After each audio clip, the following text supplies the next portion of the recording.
Now we fill in the blank there with base catalyzed. However, it can be acid catalyzed, but we're just going to say it's base catalyzed because that's the way that it's done most of the time. And it occurs in aldehydes and ketones with an acidic or with an alpha hydrogen atom because, as we have talked about, those hydrogens are slightly acidic. Okay, remember what we're talking about here, the blue H. It's that on the alpha carbon, and the alpha carbon is the one that's just adjacent to the carbonyl. So a strong base, something like sodium hydroxide, can rip that hydrogen off, forming a water molecule. Okay, and then that will leave a carbanion, which has a resonance form, which is shown there. But let me go ahead and, it's Monday, we need to review these kind of things. So what would happen is that you would create the carbanion, which would look like this. So we got the carbon now because this hydrogen dumped its electrons onto that alpha carbon. You got the negative charge, and then the other two hydrogens stayed. Okay, but due to resonance stabilization, delocalization, this pair of electrons can move there to become a double bond between the two carbons, and this pi bond in the carbonyl would move up onto the oxygen to give it 3 lone pairs and the negative charge. Okay, so what they're showing is the enolate form, but remember that, and this is actually the way that I tend to think of it as the reactive part of the molecules, the carbanion, because it always ends up reacting, that carbon ends up acting as the nucleophile. So what we're going to be looking at is when that acts like a nucleophile, and is the case here, and in many of the cases that we will look at over the next few days, it's going to act as a nucleophile on just another molecule of its own. Okay, since there's going to be lots of acetaldehydes floating around, one of these is just going to react with another one. Okay, as you can see that here. So the carbanion or this enolate ion, whichever way you want to think about it, whichever way makes most sense to you, is an electron-rich area, whether it's this lone pair with a negative charge or whether it's this pi bond between the two carbons, doesn't matter. But it attacks the carbonyl, okay, and it forms that bond between those two carbons. Okay, so that's this highlighted pink bond is the new carbon-carbon bond. Okay, and then what you get out of it is you get a beta hydroxy carbonyl compound. Okay, so that's the key structural feature in an aldol reaction. On the beta carbon, you have a hydroxyl group now. Okay, so one way to think about it is if you want to find some space, draw the carbonyl compound. So let's just draw this acetaldehyde one more time. So carbonyl group, and then in this case, 3 hydrogens. Okay, and then draw another one right next to it. So carbon, double bond oxygen with a hydrogen, another CH3. I'm just going to put CH3 on this one. You'll see why. Okay, so again, if you see the pattern, it might help.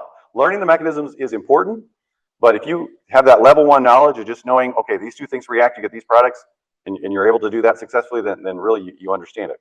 What you do is you're just going to erase this carbon-hydrogen bond because that's what the base removes, and you're going to form a bond between that carbon and the carbonyl of another one, okay? And then this gets converted from a carbon-carbon or carbon-oxygen double bond to a carbon-oxygen single bond, and then we protonate that, okay? And since this was the alpha carbon, this becomes the beta carbon, so a beta hydroxycarbonate, okay? So that's the general reaction that's occurring.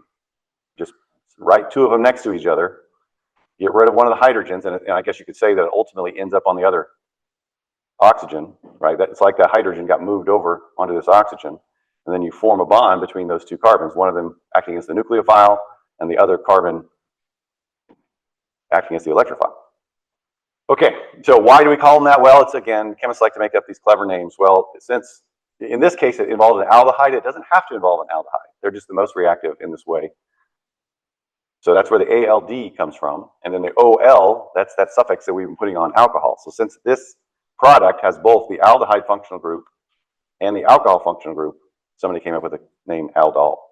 So the term aldol comes from the product form, which contains an aldehyde and an alcohol. And again, let me say that it doesn't have to involve aldehydes exclusively. You can do this kind of reaction with a ketone as well, or any other carbonyl compounds. Okay, so here's the mechanism. So again, I like the way that they draw it in this mechanism better than the way it's done in your textbook, because in your textbooks it shows the nucleophile as that carbon-carbon double bond, but it makes more sense to me if this base rips off this hydrogen because it's slightly acidic. And remember why it's slightly acidic is because it's alpha to this carbonyl group. And so that carbanion is going to be resonance stabilized. Okay, here's the resonance stabilization right here. But this is going to be where your nucleophilic attack occurs, right here with this, carbon with the lone pair and the negative charge. Okay, and as I said, what you can do is just draw two of them next to each other when it's reacting with itself, okay? And you form a bond by attacking the carbonyl. So this is going to be your nucleophile, and another molecule that has not been deprotonated. So that's one thing to notice, is that this one has not been deprotonated. It's just a part of the bulk sample. It acts as the electrophile, pushes the electrons up into the oxygen. So that connects the two with this black bond right here. And I like the color coding here, how you see where the blue atoms come from versus the red atoms. Okay, and then you just have to protonate that oxygen. Well, any sort of solvent like water or ethanol is going to give up a hydrogen to protonate that oxygen. And so you get the beta hydroxy carbonyl compound. Okay? All right. Now, as you can see, these reactions are reversible. Double arrows. Double arrows. So, oh, yeah, in this reaction, if you want to go ahead and add that to the diagram, I'm not sure why they didn't put a double arrow there, but I went ahead and wrote that in. So, it is a reversible reaction. So which side of those reaction arrows is favored? The reactant side or the product side? Which side of the equilibrium is favored? Which one is dominant? Well, it depends on the structure. So the favored side of these equilibrium reactions depends on the structure. And specifically, it's how crowded things are. If things are crowded, the nucleophile won't be able to approach the electrophile. So you will stick with the reactants most of all. So that's one thing. But also, and we have talked about this before, in part because of steric effects, because of less crowding, aldehydes are more reactive. And so aldehydes are generally going to be more product favored than ketones. So those are just two factors, but we don't really need to, I won't expect you to know quantitatively about these kind of things. Just qualitatively, that what affects the equilibrium are things like steric effects, also known as crowding, and then the type of carbonyl compound involved. If it's an aldehyde, it's more likely product favored than a ketone. Okay, so for example, this is an aldehyde, right? And in the equilibrium, only 10% of it is in the form of the two aldehydes.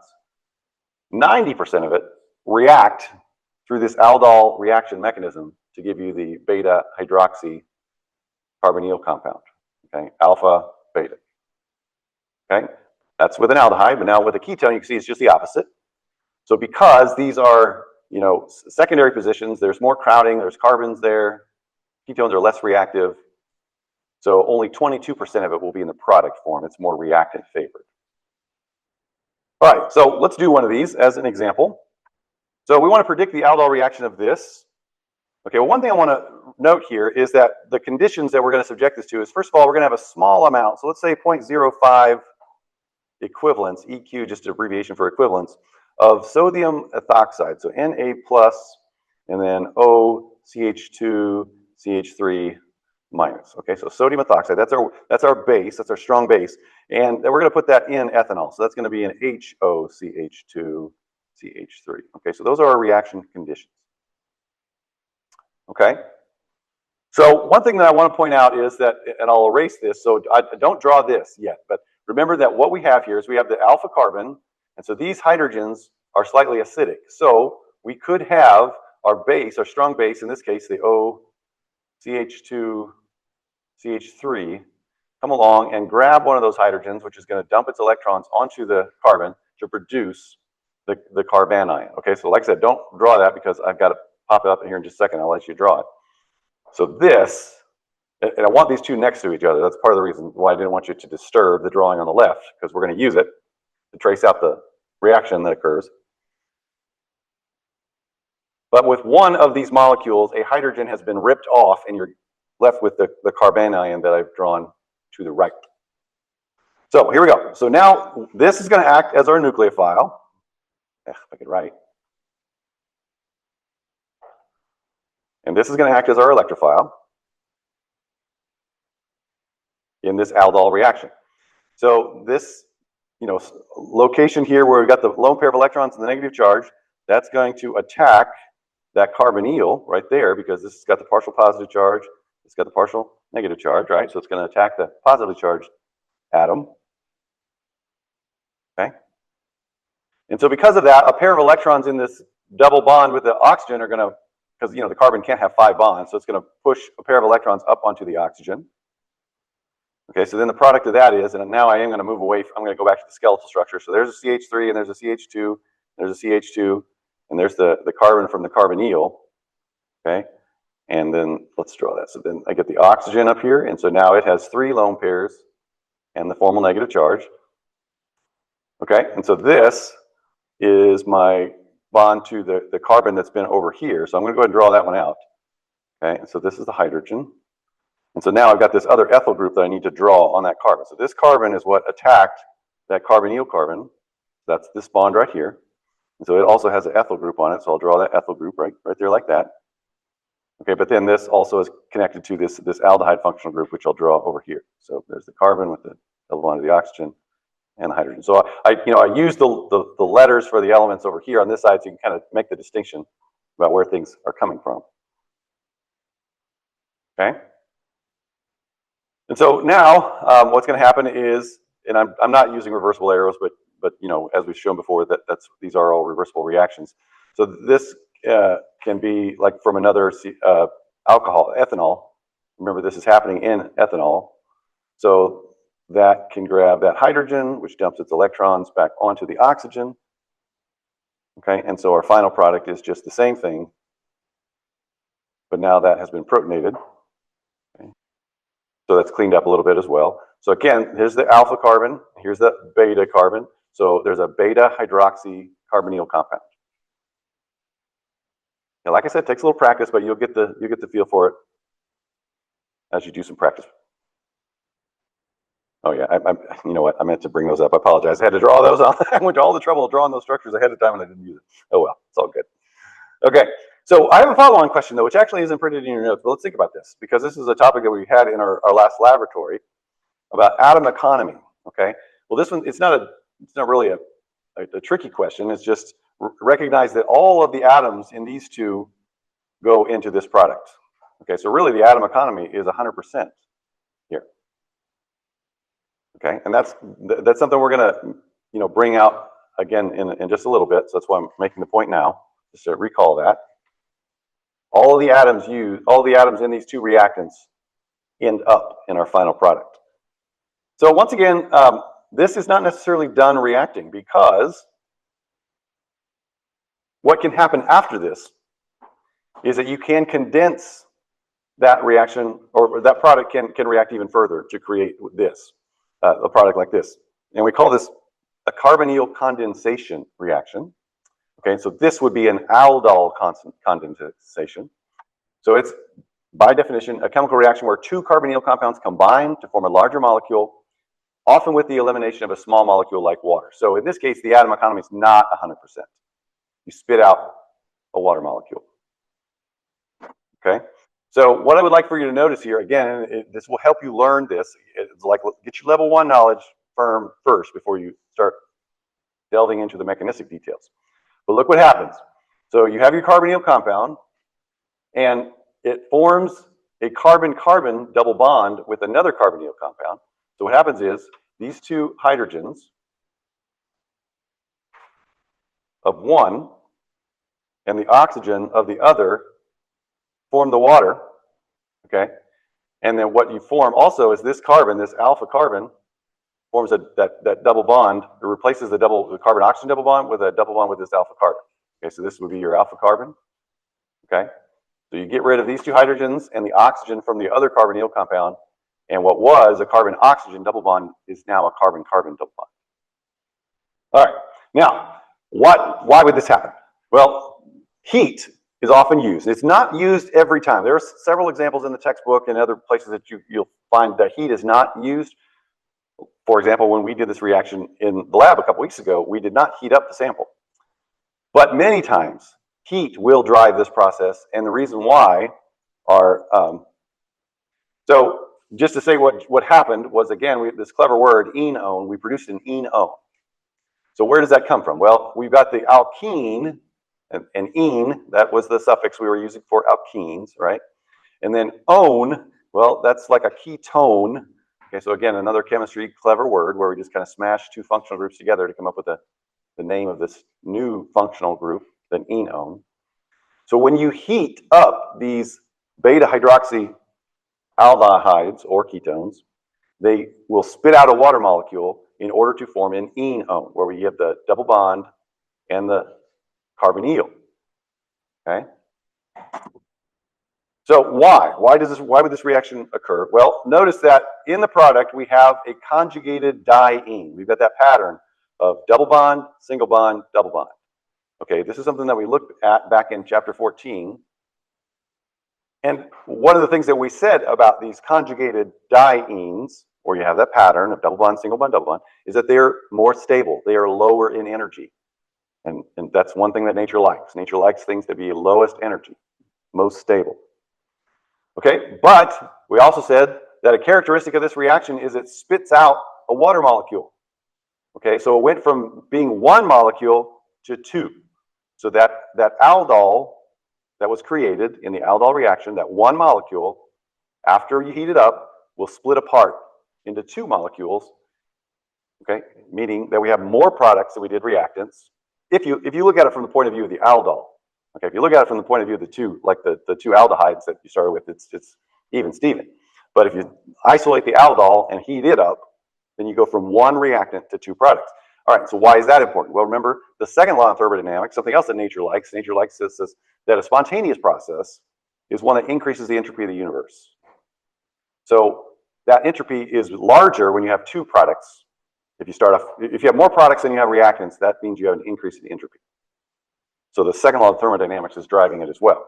So it's more stable, lower energy, and it's more entropy, higher entropy. So those are two things that favor this particular reaction. Okay. So we do want to go through the mechanism. So this is the step-by-step of how this occurs. So it can occur in either a base catalyzed situation or an acid catalyzed. So if a base is catalyzing this condensation reaction, here's what happens. So a base like hydroxide, will come along and act as a base and take one of these alpha hydrogens, okay, which is going to dump its electrons between the carbonyl carbon and the alpha carbon, give you that double bond, which is going to have to push electrons up into the oxygen because that carbon can't have pi bonds. So it pushes the electrons up into the oxygen, giving it the negative charge. Okay. Well, that's just one way that the electrons can be arranged. So we can reform that carbonyl, and then you can push those electrons over, but you must kick out this hydroxide. That's your leaving group. Now, normally a hydroxide is not a very good leaving group. We've kind of preached that sermon. We've foot stomped that before. But remember that we have in the mix hydroxide ions. That's like our catalyst. So by this hydroxyl group leaving, we're regenerating the catalyst. Okay. So the motivating factors here are, as we said, you go from something that's not a conjugated system to something that's got that conjugation pattern, that double bond, single bond, double bond. Okay. So that's a favorable process. But also we're regenerating the catalyst. Okay. So that's what is driving this reaction when it's under basic conditions. Okay. The mechanism is different, but the outcome is the same if you have acidic conditions. So in this case, what we do, since, like we said before, the hydroxyl group is not a very good leaving group, we can make it a good leaving group by protonating it. So the hydroxyl group acts as a base, gets protonated, which forms H2O, which is very stable, so it's a good leaving group. So it takes its electrons and leaves. And at the same time, this is done just in like an aqueous solution. Like if this is, a solution of acetic acid or something like that, any sort of acid, a water molecule will behave as a base. It doesn't require a strong base, just any kind of base will work. We'll take one of those hydrogens on the alpha carbon. Okay, again, these hydrogens are slightly acidic. So a weak base like H2O can grab that hydrogen, and that's an elimination reaction. And once again, you regenerate the catalyst. So that's the other product that's not shown in this. So if you want to write that in, just to help it make sense. Okay, So we regenerated the catalyst over here. So it's plus H3O plus, because this water molecule grabbed that hydrogen to form the H3O plus. Okay, and then this H2O is what leaves. It's a good leaving group. So we want to keep going back and talking about previous reactions that we've described, because it's good to keep them straight and to compare them, because you'll see that, you know, they compete sometimes. For example, the conditions that promote something that we talked about before, alpha substitutions, are also the conditions that could cause a carbonyl condensation reaction. So we need to talk about, well, what can we do to favor one reaction type over the other? So as it says in the bullet there, carbonyl condensations and alpha substitutions have similar experimental conditions. You have a base that's ripping off an alpha hydrogen, and just the outcome is different. Okay? So how do you control it? Well, the control of the experimental conditions is necessary in determining the outcome of the reaction. So what we're going to do is we're going to go back and review a little bit about what we did with the alpha substitutions. So remember that in an alpha substitution, we used a really strong base like LDA. We introduced that strong base, and we said that part of the reason why we like this one is because it works at low temperatures. Okay, so that's one condition we can control, the temperature. As I mentioned a couple minutes ago, when we talked about this before, when we did elimination reactions like this, that heat promotes that. So if we keep the temperature low, we won't promote the elimination reaction. So in an alpha substitution, you don't have an elimination, you have a substitution. So if we keep the temperature low, we're going to favor the substitution. So in an alpha substitution reaction, a relatively large concentration of a strong base at low temperatures are used. All right, so again, this is just illustrated in this diagram. So we used a really strong base like the LDA. We used really low temperatures, in this case, negative 78 degrees Celsius. Okay, and here's the other thing, is that we use a relatively large concentration, 1 equivalent. Now, if you wrote it down in the previous example, what did I say we used for that sodium ethoxide? It was not even close to 1 equivalent. It was 0.05 equivalent. So again, if I put a lot of strong base in there, and I do it at a low temperature, you're going to favor the alpha substitution. Okay, but if you want to favor the condensation, like the aldol condensation, then you just use a small amount of strong base, and you either have it at room temperature or you heat it. Okay, like it is here. So in a carbonyl condensation, a catalytic amount of a relatively weak base, and when I say relatively weak base, it can still be something that we've classified as a strong base before, like ethoxide, any sort of alkoxide. In the past, we would have called that a strong base. That's not the most important part. The important part is the amount. And if we use a small amount of it, a catalytic amount of it, then we promote the condensation reaction, which is just another type of elimination reaction. Okay? And if we don't worry about the temperature, we just either let it happen at room temperature or maybe even heat it. And the reason why is because we don't have this buildup of carbanions, of enolates. Remember, if we use 1 equivalent of a strong base, every one of those carbonyl compounds is going to surrender an alpha hydrogen to the strong base. So there's just not enough electrophile around. But if I use a small amount, a catalytic amount of the strong base, then I've got a small amount of nucleophile and a ton of electrophile. So it's more likely that the nucleophile is going to react with the electrophile and promote the condensation reaction. Okay. So in a carbonyl condensation, a catalytic amount of a relatively weak base is required. Result is the formation of a small amount of enolate ion in the presence of an unreacted carbonyl compound. And, another way, so let's just add those words to our notes here. So the small amount of the nucleophile, I'll just put NUC for nucleophile, in the presence of unreacted, a large amount of unreacted carbonyl, and that's going to be our electrophile.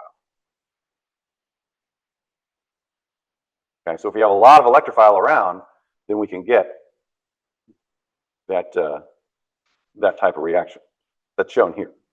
Okay, so we rip off one of these alpha hydrogens that's shown here. We form the carbanion. The carbanion acts as the nucleophile and attacks an unreacted aldehyde on that carbonyl carbon, forming that bond. Okay, that's the bond right there. This carbonyl oxygen is now this oxygen right here with the negative charge. Okay, so then it just takes a hydrogen from a molecule of methanol. This is happening in methanol, the solvent methanol. So it just rips off a hydrogen from the methanol to protonate that oxygen to give us the alcohol group. So we got the alpha beta, we got the beta hydroxy. Okay, So that can then go on to if we heat it up now, it will condense into the enone. Now, one way to also drive this would be to remember that if you can remove one of the products, then it's going to pull the reaction in that direction, like Le Chatelier's principle says. That if you remove one of the things that's produced, then it's going to produce more. So if we can remove the water, which is produced in a condensation reaction, then it will shift to the product side even more. It will drive the reaction towards the formation of the product. Okay, so removal of water from the aldol reaction mixture can be used to drive the aldol equilibrium toward the product. Okay, so like I said, in the previous slide, you've already got this picture in your notes earlier, that only 22% of these two ketones combined to give us the beta hydroxy compound, product compound, right? Well, we can drive it in that direction if I somehow just remove the water, because water is the other, is the product of the condensation. If I heat it up, and since water has, it has a fairly high vapor pressure. Once you get it hot, some of that water will go away, will float away as steam. But you could also have compounds in the mixture to kind of trap the water molecules. Like there are some inorganic compounds that are really good at trapping water molecules. So again, that will just get you a really good yield. Okay, so you could get a high yield at this by removing the water molecule. Okay, so the last thing I want to do is point out one thing that we're going to talk in more detail about tomorrow, but I want to illustrate it today. And that is that with these types of reactions, you're going to get a mixture of products. Okay, and what I typically will ask of you is to give me the major product. Okay, so let's talk about how we can get a mixture of product and how to determine which one's going to be the major product. Okay, so let's say we have this ketone right here. This is 3-methyl-cyclohexanol. Okay, and I'm going to label different positions here. Let's say that this is position A, and this is position B. And so we've got two hydrogens here. We're just going to look at A first. Okay, so those two hydrogens at positions A, and if I come along with some sort of strong base, so I'll just put, SB for strong base. Remember, what we're going to do is we're going to remove one of those hydrogens, which is going to dump its electrons onto that carbon. And so you're going to get the product. Draw my cyclohexane ring first. There's the ketone functional group. There's the methyl. Okay, so now I've got a pair of electrons at position A, and they have a negative charge. Okay, so this is my nucleophile. So it's just going to react with another equivalent of this 3-methyl-cyclohexanone. So I'm just going to draw another molecule of 3-cyclohexanone. So this is going to behave as my nucleophile, and it's going to react with that carbonyl as the electrophile, which pushes its electrons up onto the oxygen. All right, so this is the part where it gets a little bit, so take your time with redrawing these. So I've formed a bond now between this carbon and that carbon right there. I formed a bond. So let's redraw the 3-methyl-cyclohexanone, and we'll take it from there. So this is position A. And as I said, I formed a bond with this carbonyl. So what I'm going to do is I'm just going to draw another cyclohexane ring, and then we'll figure out what I need to put on the cyclohexane ring. Okay, so that is going to have a bond to an oxygen that now has a negative charge on it. So it's got 3 lone pairs and a negative charge. Okay, and so if that's position 1, then this is position 3. So 1 carbon away, I've got a methyl group. All right, so now I need to protonate this. So let's say that this reaction just occurs in water. So I'll say, well, I'll change colors again.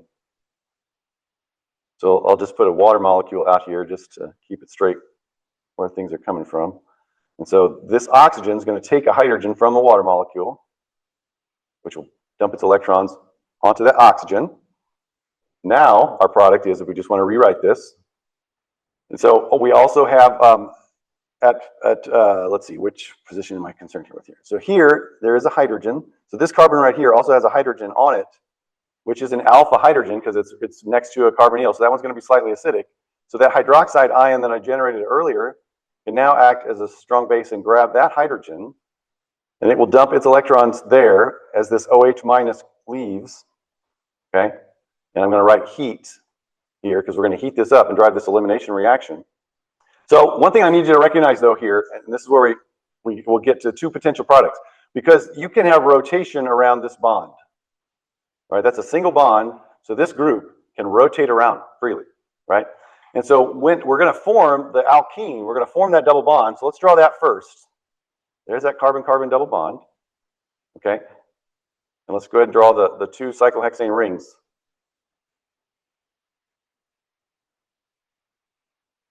Very badly, I realize. Apologize for the poor penmanship. Okay. So there's two ways that it can do this because of that free rotation around that single bond. You could do it where, and this is where the ketone group is. So right, just next to that, where the double bond is forming, is the ketone group. That's this right here. Okay, and so that means that the methyl group would be right here. So that methyl group is right here. So on the other side, I could either have the methyl kind of where it is. Okay, and we would call that the E stereoisomer, right? Because that's where the higher priority is on the opposite side of this alkene. Right? This oxygen is going to give this side higher priority, and because this methyl group way over here, it still gives this side the highest priority. So if I cut this molecule down in half, the higher priority is on opposite sides, and we designate it as an E stereoisomer. Okay, but because of that free rotation, we could also have it to where the methyl group on the left cyclohexane ring is on the same side. Okay, so if that's the case, then remember that's the Z stereoisomer, if they're on Z same side. So the higher priority groups are both on the same side of the alkene in this one. Now, I'm not going to go through this one, but the major product, if we were to, we know that the E is going to be more stable, so that one I would call the major product, because this one's more stable because there's less crowding, right? This methyl group is not going to be anywhere close to this ketone group, so they won't get in each other's way. Here, they're more in each other's way. Even, one could say it's not much, but it makes a difference. So this would be the major product. And so there's another set of minor products over here if you take the hydrogen from position B. So there's two hydrogens here, and those would lead to similar Z and E minor products. Okay, now I won't go through those now, okay, but I'll bring it up on the screen so that later I would recommend that you try these on your own for practice and you can check your work. Okay. So let me clear all these drawings. Okay, and then again, you'll have these in the video if you want to check your work later for all the minor products.